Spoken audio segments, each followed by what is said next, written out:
എല്ലാവർക്കും നമസ്കാരം. ഇന്ന് ഞാൻ നിങ്ങളുമായിട്ട് സംസാരിക്കുന്നത് എന്താണ് ഈ ഗ്യാസ് എന്നുള്ളതിനെ കുറിച്ചാണ്. പലപ്പോഴും പലർക്കും ഏമ്പക്കമായിട്ടും കീഴ്വായുവായിട്ടും വയറ് വീർക്കലായിട്ടും പല ബുദ്ധിമുട്ടുകളും പേഷ്യൻസ് നമ്മളടുത്ത് ഒ പിയിൽ വന്ന് പറയാറുണ്ട്. ഇത് കാരണം പലർക്കും പൊതുസമൂഹത്തിൽ ഒന്ന് കൂടാൻ പോലും പറ്റാത്ത അവസ്ഥയാണ് ഉണ്ടാവാറുള്ളത്. ഒന്ന് ഫാമിലി ആയിട്ട് കൂടി എൻജോയ് ചെയ്ത് ഭക്ഷണം കഴിക്കുന്ന സമയത്തോ അല്ലെങ്കിൽ മറ്റു ആവശ്യങ്ങൾക്ക് എല്ലാവരും കൂടെ ഒന്ന് ഗ്യാതറിങ് ചെയ്ത് ഭക്ഷണം കഴിക്കുന്ന സമയത്തൊക്കെ അല്പം ഭക്ഷണം കഴിച്ച ഉടനെ തന്നെ ഏമ്പക്കമായിട്ട് വരിക, അല്ലെങ്കിൽ കീഴ്വായുവിൻ്റെ ബുദ്ധിമുട്ട് വരിക എന്നിങ്ങനെയുള്ള ബുദ്ധിമുട്ടുകൾ ഫേസ് ചെയ്യുന്നവരാണ് ഒട്ടുമിക്ക ആൾക്കാരും. ഇന്ന് ഞാൻ നിങ്ങളുമായിട്ട് സംസാരിക്കുന്നത് എന്താണ് ഇത്തരത്തിൽ ഏമ്പക്കവും അതുപോലെ കീഴ്വായുവിൻ്റെ ബുദ്ധിമുട്ടും തരത്തിലുള്ള ഗ്യാസിന് കാരണമാക്കുന്നത് എന്നുള്ളതും എങ്ങനെ നമുക്കിത് പരിഹരിക്കാം എന്നതിനെ കുറിച്ചുമാണ്. ഞാൻ doctor Shreya S Madhavan, doctor Basil സോമിയോ ഹോസ്പിറ്റൽ, പാണ്ടിക്കാട്, മലപ്പുറം ജില്ല.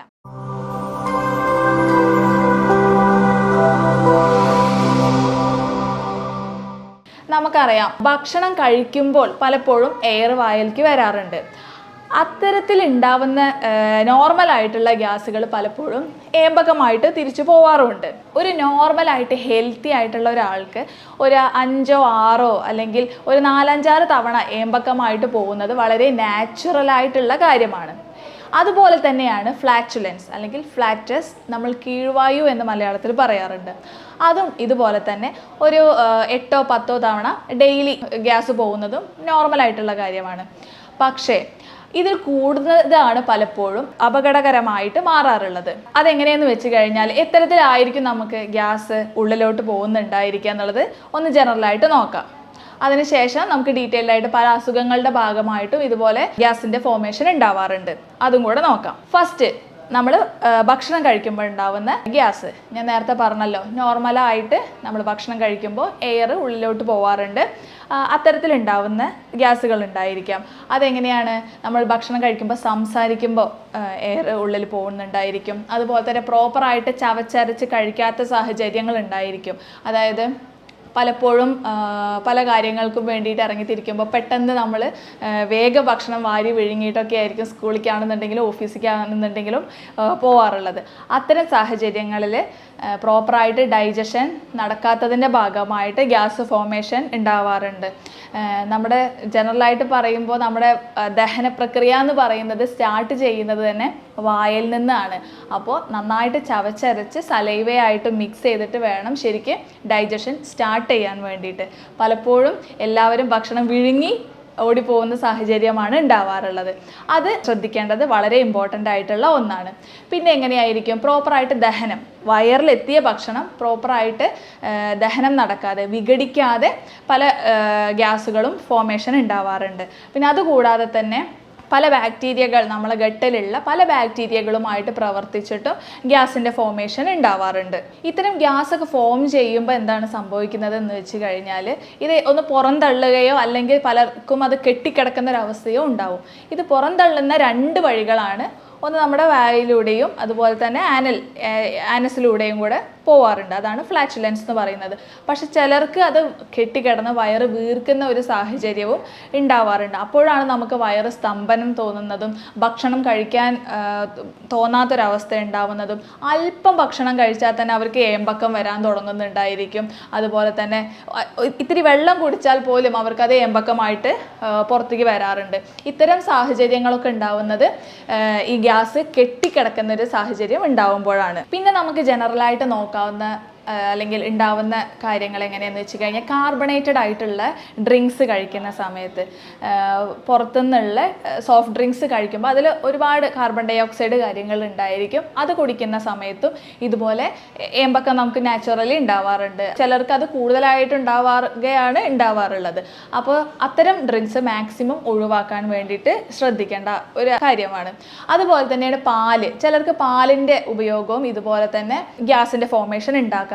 അത് കൂടുതൽ ഉണ്ടാവാറുള്ളത് എങ്ങനെയെന്ന് വെച്ച് കഴിഞ്ഞാൽ ലാക്ടോസ് ഇൻടോളറൻസ് ഉണ്ടാവുന്ന സമയത്താണ്. നമ്മളെ പാലിലുള്ള ലാക്ടോസ് എന്ന് പറഞ്ഞിട്ടുള്ള കണ്ടന്റിനെ വിഘടിക്കാൻ അല്ലെങ്കിൽ ഡൈജഷൻ നടക്കാതെ ഉണ്ടാവുന്ന സമയത്ത് ഇതുപോലെ തന്നെ ഗ്യാസിൻ്റെ ഫോർമേഷൻ ഉണ്ടാവും. അത് പലപ്പോഴും ഈ ലാക്ടോസ് ഇൻടോളറൻസ് ഉള്ള ആൾക്കാർക്കാണ് ഉണ്ടാവാറുള്ളത്. അത് വെറും പാല് എന്നുള്ളതല്ല, പലപ്പോഴും ചായ കുടിക്കുമ്പോഴും അതുപോലെ തന്നെ കാപ്പി കുടിക്കുന്ന സമയത്തൊക്കെ ഈ ഗ്യാസിൻ്റെ ഫോർമേഷൻ കൂടാനുള്ള കാരണം ഇതാണ്. അതുപോലെ മറ്റൊന്നാണ് ഗ്ലൂട്ടൻ അലർജി ആയിട്ടുള്ളവർക്ക്. ചിലർക്ക് ഈ ഗോതമ്പ്, ഓട്സ് ഇതൊക്കെ കഴിക്കുന്ന സമയത്ത് ഇതുപോലെ ഗ്യാസിൻ്റെ ഫോർമേഷൻ ഉണ്ടാവുന്നതായിട്ട് കാണാറുണ്ട്. അത്തരം ആൾക്കാർക്ക് ഉണ്ടാകുന്ന പ്രശ്നമാണ് ഈ ഗ്ലൂട്ടൻ്റെ അലർജി വരുമ്പോൾ. ഗ്ലൂട്ടൻ്റെ അലർജി വരുന്ന സമയത്ത് ഇതിൻ്റെ പ്രോപ്പറായിട്ട് ഡൈജഷൻ നടക്കാതെ വരികയും അതിനെ തുടർന്ന് നമ്മളെ ഭക്ഷണം അവിടെ വയറിൽ കെട്ടിക്കിടക്കും. ആ കെട്ടിക്കിടക്കുന്ന ഭക്ഷണത്തിൽ പല ബാക്ടീരിയകളും പ്രവർത്തിച്ചിട്ട് പല ഫോർമേഷനുള്ള ഗ്യാസുകൾ ഫോം ചെയ്യും. പ്രധാനമായിട്ടും നമ്മളെ വയറിൽ ഉണ്ടാകുന്ന ഗ്യാസുകളാണ് ഈ മീഥെയിൻ പോലെയുള്ള, അതുപോലെ H2S ഒക്കെ പോലെയുള്ള ഗ്യാസുകൾ. പിന്നെ നോർമലായിട്ട് ഉണ്ടാവുന്ന കാർബൺ ഡൈ ഓക്സൈഡ് കാര്യങ്ങളും ഇതുപോലെ തന്നെ ഗ്യാസായിട്ട് ഫോം ചെയ്യാറുണ്ട്. പിന്നെ നമുക്ക് വരുന്നൊരു ബുദ്ധിമുട്ട് എന്താണെന്ന് വെച്ച് കഴിഞ്ഞാൽ, അല്ലെങ്കിൽ ചിലർക്ക് ഉള്ളി കൂടുതലായിട്ട് കഴിച്ചു കഴിഞ്ഞാൽ ഇതുപോലെ ഗ്യാസിൻ്റെ ഫോർമേഷൻ ഉണ്ടാവാറുണ്ട്. അതിന് കാരണം എന്താണെന്ന് വെച്ച് കഴിഞ്ഞാൽ ഉള്ളിയിൽ ധാരാളം സൾഫർ കണ്ടൻറ്റ് അടങ്ങിയിട്ടുണ്ട്. കൂടുതലായിട്ട് ഭക്ഷണം ഇതുപോലെ ഉള്ളി അല്ലെങ്കിൽ മറ്റ് ഭക്ഷണങ്ങൾ കഴിക്കുമ്പോൾ ഉണ്ടാവുന്നത് ഈ ഉള്ളിയിലുള്ള സൾഫർ കണ്ടൻറ്റ് വിഘടനം നടന്നിട്ട് സൾഫറായിട്ട് മാറി അത് H2S എന്നുള്ളൊരു ഗ്യാസായിട്ട് ഫോം ചെയ്യും. വയറിലുള്ള ഹൈഡ്രജനുമായിട്ട് പ്രവർത്തിച്ചിട്ട് H2S എന്നുള്ള ഗ്യാസ് ഫോം ചെയ്യാം. H2S എന്നുള്ള ഗ്യാസിൻ്റെ നമുക്ക് മണം അറിയാലോ, ഒരു ഒഫെൻസീവ് ആയിട്ടുള്ള ഒരു ചീഞ്ഞ മുട്ടേൻ്റെ ഒക്കെ സ്മെല്ലായിരിക്കും. അതൊക്കെയാണ് പലപ്പോഴും ഈ ചിലർക്ക് ഫ്ലാറ്റുലൻസ് പോകുന്ന സമയത്ത് അല്ലെങ്കിൽ കീഴ്വായു പോകുന്ന സമയത്ത് ഭയങ്കര ഒഫെൻസീവ് സ്മെല്ലിന് കാരണമാകുന്നത്. അതുപോലെ ചിലർക്ക് ഏമ്പക്കം ഉണ്ടാവുന്ന സമയത്തും ഇതുപോലെയുള്ള ഒഫെൻസീവ് ആയിട്ടുള്ള സ്മെല്ല് ഉണ്ടാവുന്നത് ഇത്തരത്തിൽ നമ്മളെ ഭക്ഷണത്തിലുള്ള പല ഘടകങ്ങളുടെയും വിഘടനം പ്രോപ്പറായി നടക്കാതെ അത് ഗ്യാസായി ഫോം ചെയ്യുമ്പോഴാണ് ഇത്തരത്തിലുള്ളൊരു സ്മെല്ല് കാര്യങ്ങൾ ഉണ്ടാവുന്നത്.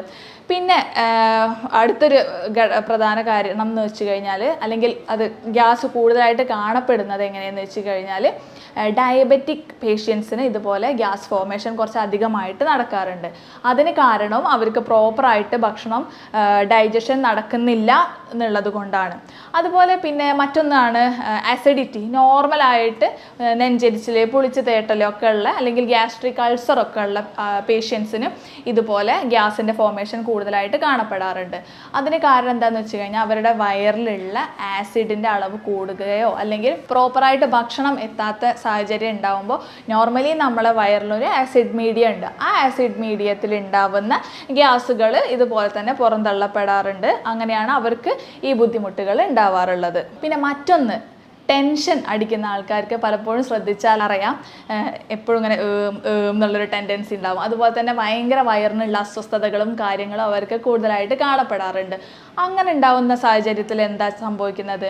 നമ്മൾ ടെൻഷൻ ഹോർമോൺ ആയിട്ടുള്ള കോർട്ടിസോളിൻ്റെ ഉൽപ്പാദനം കൂടും. ഈ കോർട്ടിസോൾ ഉൽപ്പാദനം കൂടുന്ന സമയത്ത് ബൈലിൻ്റെ പ്രൊഡക്ഷൻ കുറയും. ഈ ബൈലിൻ്റെ പ്രൊഡക്ഷൻ വേണം ശരിക്കും നമ്മളെ ബോഡിയിലുള്ള പല ഘടകങ്ങളുടെ ഫാറ്റ് പോലെയുള്ള കാര്യങ്ങളൊക്കെ ഡൈജഷൻ അല്ലെങ്കിൽ വിഘടനം പ്രോപ്പറായിട്ട് നടക്കണം എന്നുണ്ടെങ്കിൽ ഈ ബൈലിൻ്റെ പ്രൊഡക്ഷൻ ആവശ്യമാണ്. അത് കുറയുന്നത് മൂലവും ഇത്തരത്തിൽ ഗ്യാസിൻ്റെ ഫോർമേഷൻ കാര്യങ്ങൾ നടക്കാറുണ്ട്. അപ്പോൾ മാക്സിമം ടെൻഷൻ ഫ്രീ ആയിട്ട് ഇരിക്കാൻ വേണ്ടിയിട്ട് ശ്രദ്ധിക്കുക. പിന്നെ മറ്റൊന്നാണ് സോഫ്റ്റ് ഡ്രിങ്ക്സ്. ഞാൻ നേരത്തെ പറഞ്ഞു, അതുപോലെ ബിയർ, ആൽക്കഹോൾ, ഇതിൻ്റെ ഉപയോഗവും ഇതിലും ആസിഡിക് മീഡിയം ആയതുകൊണ്ട് തന്നെ പലപ്പോഴും ഗ്യാസിൻ്റെ ഉൽപ്പാദനം കൂടാൻ കാരണമാകുന്നുണ്ട്. അത് കൂടാതെ തന്നെ സ്മോക്കിങ്ങും ഇത് വളരെ ശ്രദ്ധിക്കേണ്ട ഒരു കാര്യമാണ്. സ്മോക്കിങ്ങിന് എന്താ സംഭവിക്കുന്നതെന്ന് വെച്ച് കഴിഞ്ഞാൽ, നമ്മൾ വിചാരിക്കുക എന്താണ്, സ്മോക്ക് ചെയ്ത് കഴിഞ്ഞാൽ അത് ഡയറക്റ്റ് ശ്വാസകോശത്തേക്ക് അല്ലേ പോകുന്നത് എന്നുള്ളതാണ്. അത് വളരെ ഡേഞ്ചറാണ്. പക്ഷേ അതിൽ നിന്നും മാറ്റി നിർത്തി കഴിഞ്ഞാൽ ഇതിൻ്റെ ഒരു 30% എയർ നമ്മളെ സ്റ്റൊമക്കിലോട്ടും പോകുന്നുണ്ട്. അപ്പോൾ എന്താ സംഭവിക്കുന്നത്? അത് ഇതേപോലെ തന്നെ ഗ്യാസിൻ്റെ ഫോർമേഷനായിട്ട് വരും. അത് പലപ്പോഴും കീഴ്വായുവായിട്ടും പോകുന്നുണ്ടായിരിക്കും, അല്ലെങ്കിൽ ഏമ്പക്കമായിട്ടും അല്ലെങ്കിൽ വായിലൂടെയും അത് പുറന്തള്ളപ്പെടാറുണ്ട്. അപ്പോൾ സ്മോക്കിംഗ്, ആൽക്കഹോൾ ആയിട്ടുള്ള ഹാബിറ്റ് ഉണ്ടെന്നുണ്ടെങ്കിൽ അത് മാക്സിമം ഒഴിവാക്കാൻ വേണ്ടിയിട്ട് ശ്രദ്ധിക്കുക. പിന്നെ എന്ന് പറഞ്ഞു കഴിഞ്ഞാൽ അസുഖങ്ങളുടെ കാര്യം എടുത്ത് നോക്കിക്കഴിഞ്ഞാൽ പലപ്പോഴും പിത്തസഞ്ചിയിലുള്ള കല്ലിൻ്റെ പ്രോബ്ലം ഉള്ള ആൾക്കാർക്കും ഇതുപോലെ ഗ്യാസിൻ്റെ ബുദ്ധിമുട്ട് വളരെ കോമൺ ആയിട്ട് കാണപ്പെടാറുള്ളതാണ്. അതെന്താ സംഭവിക്കുന്നത്, നമ്മുടെ പിത്തസഞ്ചിയിലുള്ള കല്ല് പലപ്പോഴും അത് പിത്തനാളിയിലോ അല്ലെങ്കിൽ പാൻക്രിയാറ്റിക് ഡക്റ്റ് എന്ന് പറയും, പിത്തനാളിയിൽ നിന്നും പുറത്ത് വന്ന് പാൻക്രിയാറ്റിക് ഡക്റ്റിലൊക്കെ വന്ന് അടഞ്ഞിട്ട് ഇതുപോലെ തന്നെ പിത്തരസം പ്രോപ്പറായിട്ട് നമ്മളെ സ്മോൾ ഇൻറ്റസ്റ്റൈനിൽ എത്താത്തതിൻ്റെ ഭാഗമായിട്ട് ഇതുപോലെ ദഹനം പ്രോപ്പറായിട്ട് നടക്കാതെ വരും. അതിനെ തുടർന്ന് ഗ്യാസ് ഉണ്ടായിരിക്കും. ഈ പിത്തസഞ്ചിൻ്റെ കാര്യം പറഞ്ഞ അതേപോലെ തന്നെയാണ് പാൻക്രിയാസിന് ഉണ്ടാവുന്ന ബുദ്ധിമുട്ടുകൾ.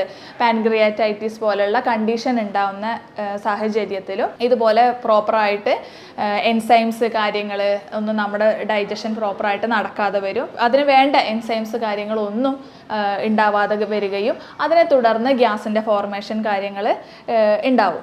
പിന്നെ മറ്റൊന്ന് നമുക്കൊന്ന് ശ്രദ്ധിച്ച് നോക്കിയാൽ മനസ്സിലാവുന്നതാണ്, ഈ ശ്വാസമുട്ടലുള്ള അല്ലെങ്കിൽ റെസ്പിറേറ്ററി സംബന്ധമായിട്ടുള്ള അസുഖം അല്ലെങ്കിൽ അലർജിക് ആയിട്ടുള്ള ആൾക്കാർ, അതുമല്ലാന്നുണ്ടെങ്കിൽ ആസ്മ പോലുള്ള കണ്ടീഷനുള്ള ആൾക്കാർക്കൊക്കെ ഈ ഗ്യാസിൻ്റെ ബുദ്ധിമുട്ട് പൊതുവെ കൂടുതലായിരിക്കും.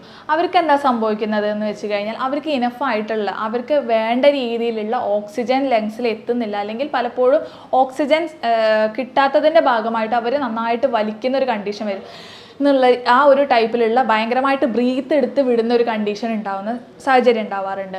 അപ്പോൾ എന്താ സംഭവിക്കുന്നത്, ഇപ്പോൾ ഈ സ്മോക്കിങ്ങിൻ്റെ കാര്യം പറഞ്ഞ് അതേപോലെ തന്നെ എയർ നമ്മുടെ കുറച്ചൊരു എമൗണ്ട് ശ്വാസകോശത്തേക്ക് പോകും. ആ കണ്ടീഷൻ വരുന്ന സമയത്തും ഇതുപോലെ തന്നെ ഗ്യാസിൻ്റെ പ്രൊഡക്ഷൻ കൂടുകയോ അല്ലെങ്കിൽ ഗ്യാസ് ഉണ്ടാവുന്നുണ്ട്, അത് പലപ്പോഴും ഏമ്പക്കമായിട്ടൊക്കെ പുറത്ത് വരുന്ന സാഹചര്യവും ഉണ്ടാവാറുണ്ട്. അപ്പം റെസ്പിറേറ്ററി സംബന്ധമായിട്ടുള്ള പേഷ്യൻസിനും ഇതുപോലെ ഗ്യാസിൻ്റെ ബുദ്ധിമുട്ട് വളരെ കോമൺ ആയിട്ട് കാണപ്പെടാറുണ്ട്. പിന്നെ നമ്മൾ ചിലർക്ക് ഉണ്ടാവുന്നതാണ്, അല്ലെങ്കിൽ എല്ലാവരും പറയുന്ന പേഷ്യൻസൊക്കെ ഒട്ടുമിക്ക ആൾക്കാർ ഒ പിയിൽ വന്ന് പറയുന്നതാണ്, ഭക്ഷണം എന്ത് കഴിച്ചാലും അത് ആവിയിൽ വേവിച്ചതൊക്കെ ആണെന്നുണ്ടെങ്കിൽ അത് പലപ്പോഴും ഗ്യാസ് ഫോം ചെയ്യുന്നുണ്ട് എന്നുള്ളത്. അതായത് പുട്ട്, ഇടിയപ്പം പോലുള്ള കാര്യങ്ങളൊക്കെ കഴിച്ചു കഴിഞ്ഞാൽ ഗ്യാസിൻ്റെ ഫോർമേഷൻ ഉണ്ടാവുന്നുണ്ട് എന്നുണ്ടെങ്കിൽ അത്തരം ആൾക്കാർ മാക്സിമം ആ ഫുഡുകൾ ഒഴിവാക്കി നിർത്തിയിട്ടുള്ള ഭക്ഷണം കഴിക്കാൻ വേണ്ടിയിട്ട് ശ്രദ്ധിക്കുക. പിന്നെ പറയുന്നതാണ് പയറ് വർഗ്ഗങ്ങൾ, കടല, പരിപ്പ് കാര്യങ്ങളൊക്കെ കഴിക്കുന്ന സമയത്തും ഇതുപോലെ ഗ്യാസിൻ്റെ ഫോർമേഷൻ ഒരുപാട് ഉണ്ടാവുന്നുണ്ട്, ഒന്നും കഴിക്കാൻ പറ്റുന്നില്ല എന്നുള്ളത്. അതുപോലെ തന്നെയാണ് ഈ പൊട്ടറ്റോ, ചേന, മണ്ണിലടിയിൽ ഉണ്ടാവുന്ന ഫുഡ് ഐറ്റംസ്, അത് കഴിക്കുമ്പോഴും ഇതുപോലെ ഗ്യാസിൻ്റെ ഫോർമേഷൻ കൂടുന്നുണ്ട് എന്നുള്ളത് പറയാറുണ്ട്. അതിന് കാരണം എന്ന് വെച്ച് കഴിഞ്ഞാൽ അതിലൊക്കെ കൂടുതലായിട്ട് കാർബോഹൈഡ്രേറ്റ് ആണ് കൂടുതലായിട്ടുള്ളത്. അത് ഇത്തരത്തിലുള്ള ഗ്യാസിൻ്റെ ഫോർമേഷൻ കൂടുതൽ ഉണ്ടാക്കുന്നുണ്ട്. അതുപോലെ തന്നെ ശ്രദ്ധിക്കേണ്ടതാണ്, ഇവ കഴിക്കുമ്പോൾ കുറച്ചും കൂടെ ചൂടോടുകൂടി കഴിക്കാൻ വേണ്ടിയിട്ട് ശ്രദ്ധിക്കുക. ഈ കടല, പരിപ്പ് കാര്യങ്ങളൊക്കെ കഴിക്കുമ്പോൾ അതിൽ ധാരാളം പ്രോട്ടീനാണ് അടങ്ങിയിട്ടുള്ളത്.